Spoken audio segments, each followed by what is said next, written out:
మన ఆధ్యాత్మిక చింతనా మార్గంలో గురుస్వరూపానికి ఎంతో ప్రత్యేకత ఉంది. కేవలం మనుషులకే కాదు, దైవానికి సైతం గురువే మార్గదర్శి. అందుకే దైవానికి గురువుకి అభేదాన్ని మన సంప్రదాయం పేర్కొంది. ఎందరో గురువులు ఈ భారతావనిపై అవతరించి మానవుల్ని ముక్తి మార్గం వైపు పయనింపచేశారు. సద్గురువులుగా తమ బోధనలు, ఉపదేశాలతో ఈ జాతిని సుసంపన్నం చేశారు. సద్గురువుల మార్గదర్శనంలో మన దేశం ఆధ్యాత్మికంగా ఎంతో పురోగతిని సాధిస్తోంది. గురు శిష్య సంప్రదాయం అవిచ్ఛిన్నంగా, అవిరామంగా, అవిశ్రాంతంగా భారతీయ సనాతన సంస్కృతిలో ఒక జీవనదిలా ప్రవహిస్తోంది. వ్యక్తి వికాసానికి, ఆధ్యాత్మిక ప్రగతికి భక్తి, జ్ఞాన, కర్మ, వైరాగ్యాలను ఏకీకృతం చేసి మనల్ని పురోగమింప చేయడానికి గురువు ప్రత్యక్ష దిక్సూచి. జాతి సమైక్యతకు, సౌమనస్య భావ పరంపరకు గురువే మూలస్థానం. మనలోని అజ్ఞానమనే చీకటిని రూపుమాపి విజ్ఞానమనే కాంతిర్మయత్వాన్ని దర్శింపచేయడానికి గురువు దోహదపడతాడు. అలాంటి గురు పరంపరతో మన దేశం ఎంతో శోభిల్లింది. ఆ పరంపరలోని గురు శిఖామణి ద్వైత సిద్ధాంతకర్త మధ్వాచార్యులు. నీలయాకుచేలమౌని పాలితం కృపాకరం నీల నీలవేంద్ర నీల నీలకాంతి మోహనం. నీలయాకుచేలమౌని పాలితం కృపాకరం నీల నీలవేంద్ర నీల నీలకాంతి మోహనం. బాల నీల చారు కోమలాలకం విలాస గోపాల జీవ దేవ భేదాన్ని చాటి చెప్పి జగత్తు సత్యం, హరియే శ్రేష్ఠుడు అనే తత్వాన్ని ఆయన ప్రతిపాదించారు. పూర్ణ ప్రజ్ఞాచార్యులుగా మధ్వాచార్య స్వామి పరబ్రహ్మ చైతన్యాల మధ్య భేదాలను స్పష్టంగా నిర్వహించారు. జీవుడు వేరు, బ్రహ్మ వేరు. జీవుడు మిథ్య కాదు, అలాగే జగత్తు కూడా మిథ్య కాదు అనే విషయాన్ని ఆయన చెప్పారు. ఈశ్వరుడు ఎంత సత్యమో జీవ జగత్తులు సైతం అంతే సత్యం అని మధ్వాచార్యుల వారు పేర్కొన్నారు. విష్ణువు ఒక్కడే సర్వశక్తిహితుడని ఆయన ప్రతిపాదించారు. ఇందుకుందమందహాసమిందిరాధరాధరం నందగోపనందనం సనందనాదివందితం.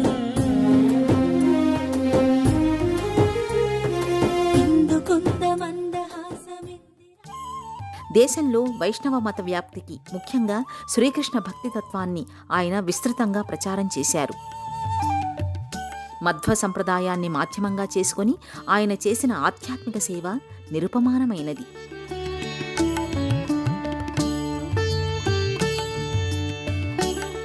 అలాంటి వాసుదేవుడే జగదాచారుడైన వాసుదేవుడి సేవా కైంకర్యంలోనే తన జీవితాన్ని చరితార్థం చేసుకున్నారు. శ్రీకృష్ణ దివ్య వైభవాన్ని, జగన్మోహన తత్వాన్ని, లీలా సంవిధానాన్ని సర్వే సర్వత్రా వ్యాప్తి చేశారు. ఆర్ష సంప్రదాయాన్ని అందరికీ చేరువ చేయడంలో మధ్వాచార్య స్వామి ప్రత్యేకమైన శైలిని అవలంబించారు. మధుర మనోజ్ఞమైన దివ్య ప్రేమసుధను అందరికీ పంచాలనే ఉద్దేశంతో ఆధ్యాత్మిక సాధకులకు భవ్య మార్గాన్ని ఆయన శ్రీకృష్ణ భక్తి రూపంలో అనుగ్రహించారు. ద్వైత సిద్ధాంత వ్యాప్తికి మధ్వాచార్యులు అష్టమఠాలను స్థాపించారు. ఈ మఠాలన్నీ ఉడిపి సమీపంలో వివిధ ప్రదేశాలలో ఆయన నెలకొల్పారు. ఆ తర్వాత ఆ మఠాలన్నీ ఉడిపి కేంద్రంగానే తమ కార్యకలాపాలను నిర్వహిస్తున్నాయి.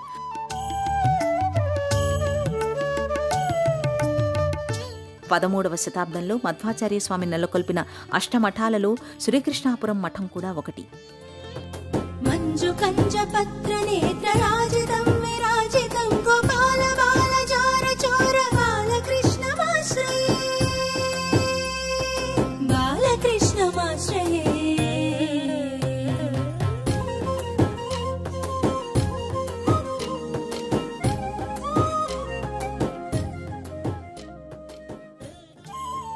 మంగళూరు సమీపంలోని సూరత్కల్ నుంచి 3 కిలోమీటర్ల దూరంలో కృష్ణాపురం గ్రామం ఉంది.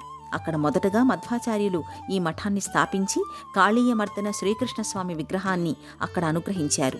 అలాగే మఠంలో ముఖ్య ప్రాణశక్తిగా హనుమంతుణ్ణి ప్రతిష్ఠించారు. శ్రీకృష్ణాపుర మఠంలోని ప్రస్తుత మఠ నిర్మాణాలను గురు పరంపరలో 26వ స్వామీజీ శ్రీ విద్యామూర్తి తీర్థులు పునర్నిర్మింపచేశారు. ఈ మఠ కట్టడమంతా అత్యధికంగా కొయ్యతో రూపొందించింది కావడం విశేషం. ఎంతో అరుదైన నిర్మాణ శైలితో ఈ కట్టడం ఆకట్టుకుంటుంది. ఇక్కడ కొయ్యపై రూపొందించిన అపురూపమైన కళాకృతులు, స్తంభాలు, పైకప్పులు అలనాటి కళాకారుల ప్రతిభా వైదుష్యాలను, నైపుణ్యాన్ని ఇప్పటికీ సజీవంగా ఆవిష్కరిస్తుంటాయి. మధ్వాచార్యులు అష్టమఠాలను ఏర్పాటు చేస్తున్నప్పుడు ఆరాధన సంవిధానం కోసం ఒక్కో మఠానికి ఒక్కో అధిదేవత విగ్రహాన్ని అనుగ్రహించారు. ఈ దైవ స్వరూపాలు విష్ణువు 4 అవతార రూపాలుగా ప్రకటితమవుతాయి. అవి శ్రీకృష్ణ, శ్రీరామ, నరసింహ, వరాహమూర్తులు. వసుదేవుడు, దేవకీ దంపతులకు శ్రీకృష్ణ పరమాత్మ 8వ సంతానంగా జన్మించాడు. శ్రీకృష్ణుడికి ప్రియమైన సంఖ్య 8. అందుకే 8 మఠాలను మధ్వాచార్యులు స్థాపించారని పేర్కొంటారు. ఈ మఠాలు మధ్వాచార్యులు మొదట ప్రారంభించిన గ్రామనామంతో సమ్మిళితమై ఉన్నాయి. ఆ తరువాత 8 మఠాల ప్రధాన కార్యాలయాలు ప్రసిద్ధ ఉడిపి శ్రీకృష్ణ ఆలయం చుట్టూ ఉండేలా ఉడిపి క్షేత్రానికి మార్చారు. అష్టమఠాలు ఏర్పడిన తరుణంలో మధ్వాచార్యులు 2 మఠాల్ని కలిపి జంట మఠాలుగా ప్రారంభించారు.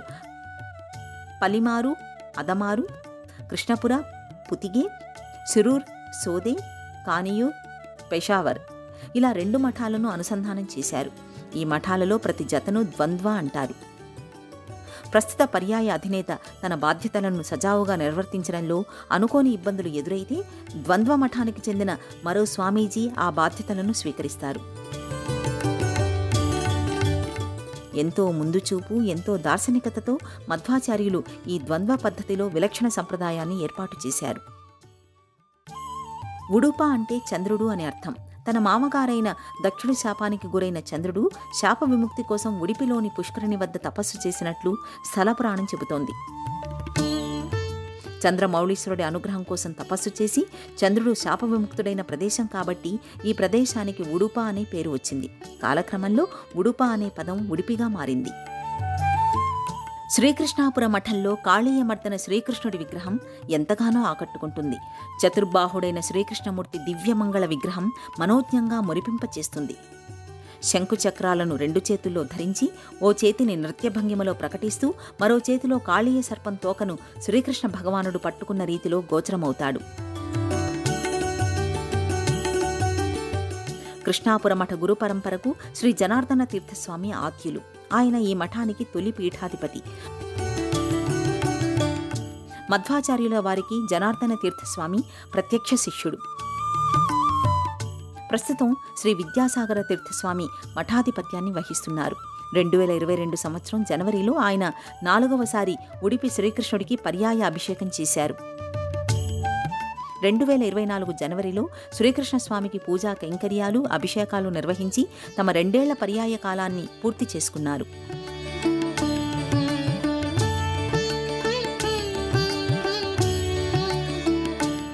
ఉడిపి శ్రీకృష్ణ మఠానికి రమణకట్టె, పడిశారు, పెషావర్, దండతీర్థ, పాడుబిద్రి, ప్రయాగరాజులలో శాఖలు ఉన్నాయి.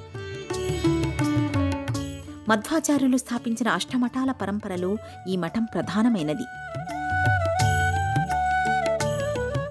నానా జనస్య శుశ్రూష కర్తవ్య కరవాన్మితే అని మధ్వాచార్యులు పేర్కొన్నారు. అయం బంధురాయం నేతి గణానా లఘుచేతసాం ఉదార చరితానాంతు వసుధైక కుటుంబకం అనేది ఉపనిషత్ వాక్కు. అందరికీ ఆధ్యాత్మిక శక్తి, దైవానుగ్రహం అందాలి, జీవన పథాన్ని సుగమం చేసుకోవాలి అనే భావనకు ఈ మఠం సంకేతం. చారు కీర్తితం విరాజితం ద్వారకా విహారమంబుజారి సూర్యలోచనం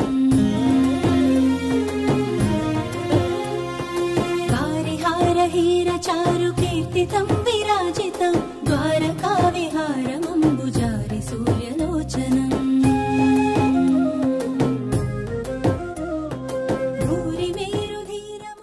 పరమాత్మ తన కృపా కటాక్ష వైభవాన్ని జీవులపై అనుగ్రహించడం ద్వారా వారి చేతనాశక్తులు పెంపొందుతాయని ద్వైత సిద్ధాంతం ప్రవచిస్తుంది.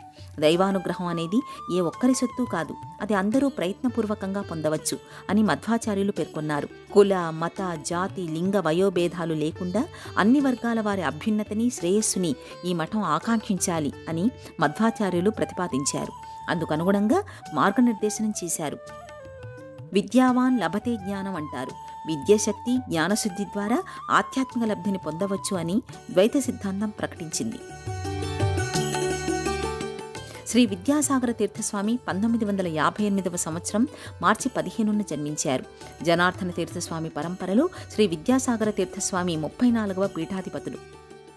తన 13 సంవత్సరాల వయసులో శ్రీకృష్ణాపుర ద్వంద్వపీఠమైన పుతిగే మఠ పీఠాధిపతి శ్రీ సుజ్ఞానేంద్ర తీర్థస్వామి వారి ద్వారా సన్యాస దీక్షను స్వీకరించారు. వివిధ మఠాధిపతుల నుంచి ఆధ్యాత్మిక జ్ఞానాన్ని అందుకున్నారు. తమ మఠానికి తదుపరి వారసుడిగా శ్రీ త్రివిక్రమ తీర్థుని ప్రకటించారు. ఆయననే శ్రీ విద్యాసింధు మాధవ తీర్థస్వామిగాను వ్యవహరిస్తారు. అన్ని సంప్రదాయాలలో హిందూ ధర్మం సర్వశ్రేష్టమైనదని, అందరి హితాన్ని, శ్రేయస్సుని సనాతన ధర్మం ఆకాంక్షిస్తుందని విద్యాసాగర తీర్థస్వామి పేర్కొన్నారు. సమాజ హితమే అసలైన దైవ పూజగా ఆయన అభివర్ణించారు. శ్రీకృష్ణాపుర మఠం ఆధ్యాత్మిక, కళ, సాంస్కృతిక, విద్యా సంబంధ కార్యక్రమాలను, సేవలను విస్తృతంగా అమలు చేస్తోంది. రామణీయ యజ్ఞధామ భామినీ వరప్రదం మనోహరం గుణాభిరామ ఉన్నతోన్నతం గురుం. రామణీయ యజ్ఞధామ భామినీ వరప్రదం మనోహరం గుణాభిరామ ఉన్నతోన్నతం గురుం. సమగాన వేణునాదలో విశ్వమానవ శ్రేయస్సు కోసం మఠం కృషి చేయాలని విద్యాసాగర తీర్థస్వామి పేర్కొన్నారు. సామాజిక శాంతి కోసం మఠాలన్నీ సమన్వయంతో కూడిన విధానాన్ని సర్వదా అవలంబించాలని ఆయన ఆకాంక్షించారు. వ్యక్తులలో సహజయుతమైన సామరస్య, సానుకూల భావాల్ని నిరంతరం కాపాడుకోవాలని, తీవ్రమైన భావజాల వైఖరి విడనాడాలని ఆయన పిలుపునిచ్చారు. సమాజానికి ఏది ప్రమాదకరమో దానిని విడనాడడం ద్వారా జీవన అభ్యున్నతిని, తద్వారా సామాజిక శాంతిని సాధించవచ్చని స్వామీజీ స్పష్టం చేశారు. మనదైన భారతీయ సనాతన ధర్మ వైశిష్ట్యాన్ని ప్రపంచ దేశాలకు చాటి చెప్పడం ద్వారా సనాతన సంప్రదాయ ధర్మాలను విశ్వవ్యాప్తం చేయాలన్నారు. తద్వారా విశ్వధర్మాన్ని నెలకొల్పాలని ఆయన పేర్కొన్నారు. ఉడిపిలో మధ్వాచార్యులు ప్రతిష్ఠించిన శ్రీకృష్ణమూర్తికి సంబంధించి ఓ గాథ ప్రచారంలో ఉంది. ద్వాపరయుగంలో రుక్మిణీదేవి పూజించిన శ్రీకృష్ణుని విగ్రహం కృష్ణ నిర్యాణ అనంతరం ద్వారకతో పాటు సముద్రంలో మునిగిపోయింది. ప్రతినిత్యం ఆ విగ్రహానికి రుక్మిణీదేవి గోపీచందనాన్ని అలది పూజించడం వల్ల ఆ విగ్రహం చుట్టూ గోపీచందనం పేరుకుపోయి ఒక కొయ్యలాగా తయారయ్యింది. అందువల్ల సముద్రపు నీటిలో తేలుతూ ఒడ్డుకు చేరింది. ఆ విగ్రహం సముద్రపు ఒడ్డున చెక్క దుంగలాగా పడి ఉండేది. ఓసారి సముద్రం పైన నౌకాయానం చేస్తున్న వర్తకులు నౌకలో సరుకులు తక్కువై తేలుతూ ఉండడం వల్ల నౌక బరువును పెంచేందుకు చుట్టుపక్కల ఉన్న కొయ్య ముక్కల్ని నౌకలో వేసుకుని బయలుదేరారు.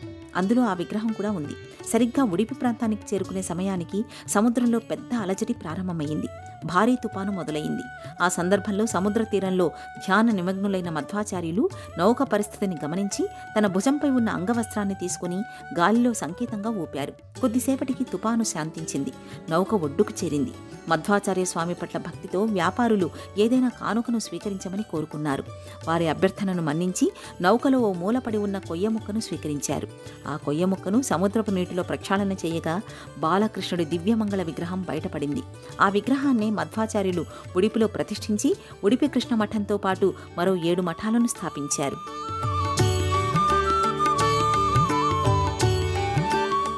మధ్వ సంప్రదాయాన్ని ఈ మఠం సమున్నత రీతిలో ప్రతిఫలిస్తుంది.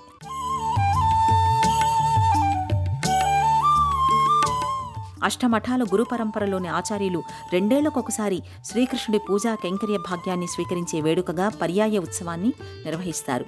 2 ఏళ్లకొకసారి జరిగే ఈ పర్యాయ ఉత్సవ సందర్భంలో ఉడిపి క్షేత్రం మరింత శోభాయమానంగా ఉంటుంది.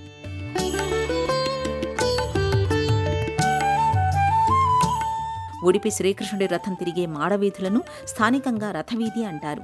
ఈ రథవీధిలోనే శ్రీకృష్ణాపుర మఠం మధ్వ సంప్రదాయాన్ని సమున్నత రీతిలో ప్రతిఫలిస్తుంది.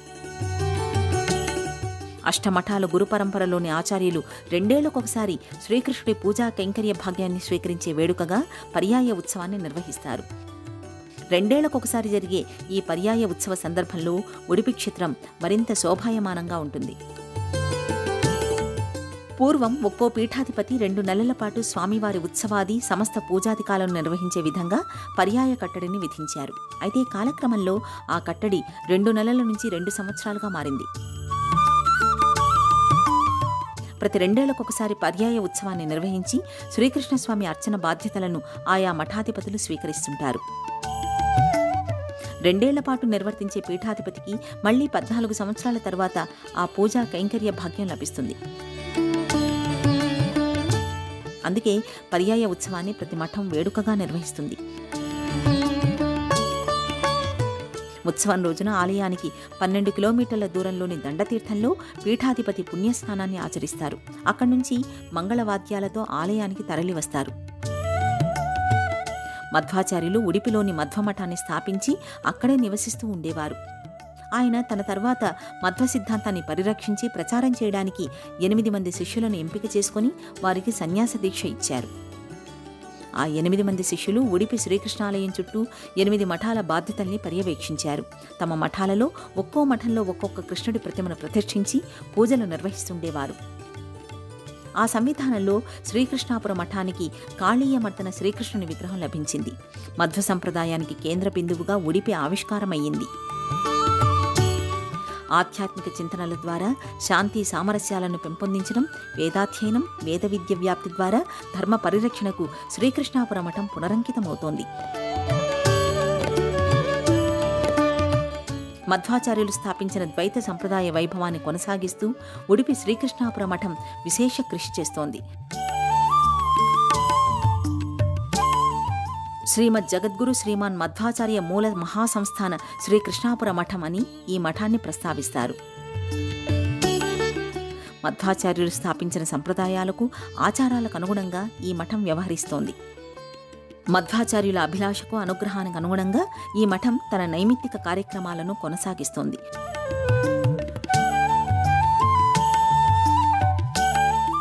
ఎంతోమంది మఠాధిపతులు ఈ మఠానికి దిశ దశను నిర్దేశించారు. తరాలు తరిగినా అదే విధమైన లక్ష్యంతో, విధానంతో ఈ మఠం ఆధ్యాత్మిక ప్రస్థానంలో ముందుకు కొనసాగుతోంది. దైవదత్తమైన ఈ దేహాన్ని సద్వినియోగం చేసుకుంటూ, సమాజహితం కోరుకుంటూ, సద్గుణ సంపత్తితో మసలుకుంటూ జన్మని చరితార్థం చేసుకోవాలని మధ్వాచార్యులు నిర్దేశించారు. అందుకనుగుణంగా శ్రీకృష్ణాపుర మఠం వ్యవహరిస్తోంది. సామాజిక సంస్కరణ, భక్తి చైతన్యం, విద్యాసేవ, వైద్య సేవల నేపథ్యంగా సమాజహితం కోసం మఠం కృషి చేస్తోంది.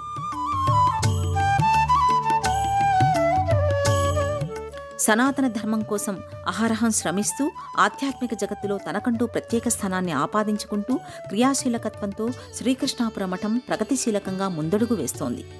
ఓం శ్రీ గురుభ్యో నమః.